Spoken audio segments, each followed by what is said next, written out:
নমস্কার বন্ধুরা, কেমন আছো সবাই? আমি আজকে তোমাদের জন্য আরেকটি রেসিপি নিয়ে আসলাম। আজকের রেসিপিটি হচ্ছে ডিম ডিম আর ছোট আলুর রসা রান্না করব। তাহলে চলো আমি কিভাবে রান্না করি তোমাদের দেখিয়ে দিচ্ছি। ডিম আর আলুটা আমি সিদ্ধ করে নিয়েছি, আলুর চোচাটা ছুলে নিয়েছি। এখন আমি ডিমগুলো ভেজে নেব। কড়াইতে তেল দিয়ে দিয়েছি, দিয়ে দেবে একটু হলুদের গুঁড়ো,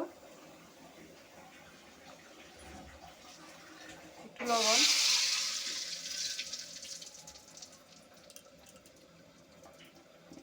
এখন এই ডিমগুলো ভেজে নেব। ডিমগুলো ভাজা হয়ে গেছে, এখন নামিয়ে নেব। আমি যে লাল করে ভেজে নিয়েছি, এখন এই সিদ্ধ আলুগুলো আমি ভেজে নেব।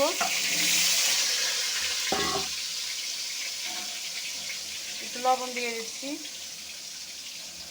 আর একটু হলুদের গুঁড়ো, একটু ভেজে নেব। আলুটা ভাজা হয়ে গেছে, এই দেখো লাল করে ভেজে নিয়েছি। ভাজা হয়ে গেছে, নামিয়ে নিয়েছি। যে তেলটা সেই তেলে আমি রান্না করব।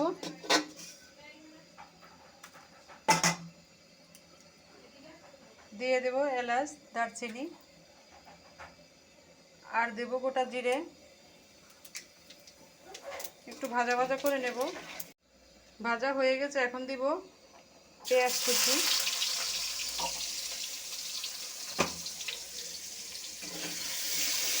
পেঁয়াজটা ভাজা ভাজা করে নেব।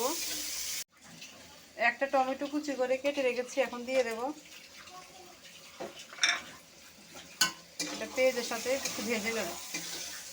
পেঁয়াজ টমেটোটা ভাজা ভাজা হয়ে গেছে, এখন দিয়ে দেব রসুন বাটা।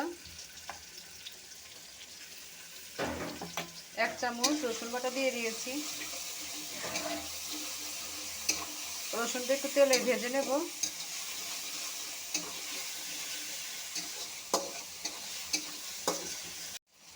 দিয়ে দেব আদা বাটা।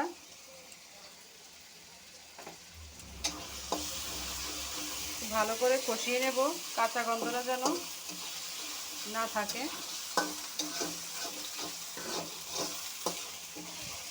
দেখো কষানো হয়ে গেছে, এখন দেবো আমি কাঁচামরিচ বাটা। তোমরা যেভাবে ঝাল খাও সেভাবে দেবে। আমি একটু ঝাল বেশি খাই, তাই আমি ঝাল বেশি দেব।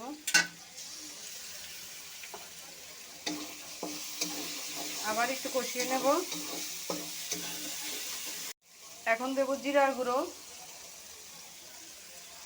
1 চামচ দিয়ে দিয়েছি জিরার গুঁড়ো।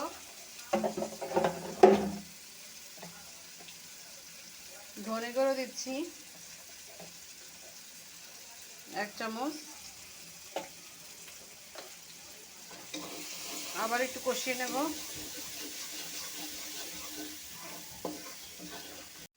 দিয়ে দিচ্ছি হলুদের গুঁড়ো, লবণ। এখন একটু জল দিয়ে দেব।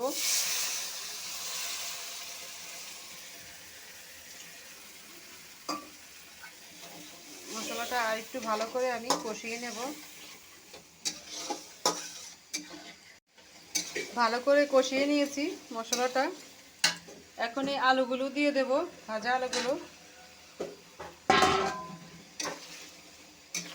ভালো করে আবার একটু কষিয়ে নেব। কষানো হয়ে গেছে, দেখো তেল উপরে উঠে গেছে, একদম তেল উপরে উঠে গেছে।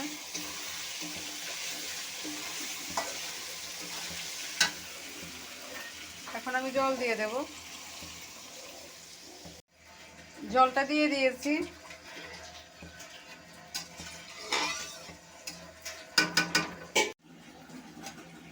গ্রেভিটা ফুটে গেছে, এখন আমি ডিমগুলো দিয়ে দেব।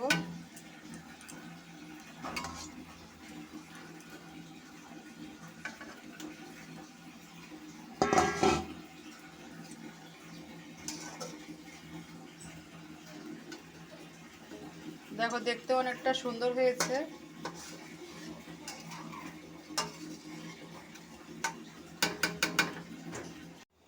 হয়ে গেছে, গরম মশলা গুঁড়ো দিয়ে দিচ্ছি।